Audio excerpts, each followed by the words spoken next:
ఒక important question ఏంటంటే AI అనేది నిజంగా ఫ్యూచర్ ని ప్రిడిక్ట్ చేస్తుందా? ఏఐ అంటే కోడింగ్ అనుకుంటారు, లాజిస్టిక్స్ అంటే మన ట్రాన్స్పోర్ట్ ఇట్లా అనుకుంటారు. సో ఈ రెండిటికి ఎలా కనెక్షన్ అసలు? ఏఐ అనేది మనకి బిగ్గెస్ట్ సపోర్ట్ అని చెప్పొచ్చు. యా మనం జల్దీ రీచ్ చేయాలి. సో జల్దీ అంటే మనకు ఒకటే ఉంది, air cargo. All of sudden గా మీకు వెదర్ బాగాలేదు, లేదు ఏదైనా టెక్నికల్ ఇష్యూ వచ్చింది. సో ఆ టెక్నికల్ ఇష్యూ వచ్చింది, ఆ వెదర్ బాగాలేదని చెప్పేసి ఆ కార్గో అక్కడ ఆగిపోలేదు. సో అంటే ఇది ఫిజికల్ వర్క్ కాదంటారు, ఇది ఒక కార్పొరేట్ లెవెల్ స్ట్రాటజీ గేమ్ లాంటిదా? లాజిస్టిక్స్ అంటే ఏమనుకుంటామంటే ఈ warehouse jobs, delivery jobs అవి మాత్రమే అనుకుంటారు. ఈ మిత్ని ఇప్పుడు బ్రేక్ చేద్దాం. కార్పొరేట్ లాజిస్టిక్స్ అంటే ఏంటి? ఇది ఒక గుడ్ క్వశ్చన్ కావేరి. ఇప్పుడు ఎలా అంటే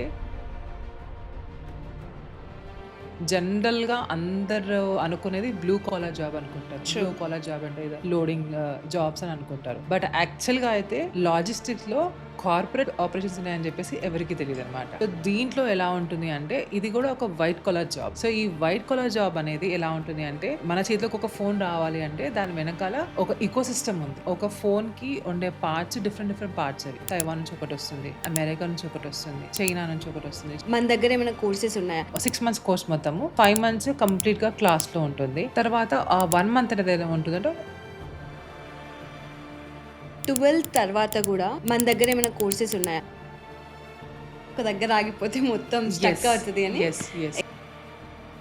ఎక్కడో వార్ జరిగితే ఎక్కడో మనకి సప్లై ఆగిపోతుంది, ఇంపోర్ట్స్ అండ్ ఎక్స్పోర్ట్స్ డిస్టర్బ్ అవుతుంది. నా ట్రాన్స్గ్లోబ్ అకాడమీలో ఇంపోర్ట్స్ అండ్ ఎక్స్పోర్ట్స్ గురించి కూడా కోర్సెస్ ఉన్నాయా?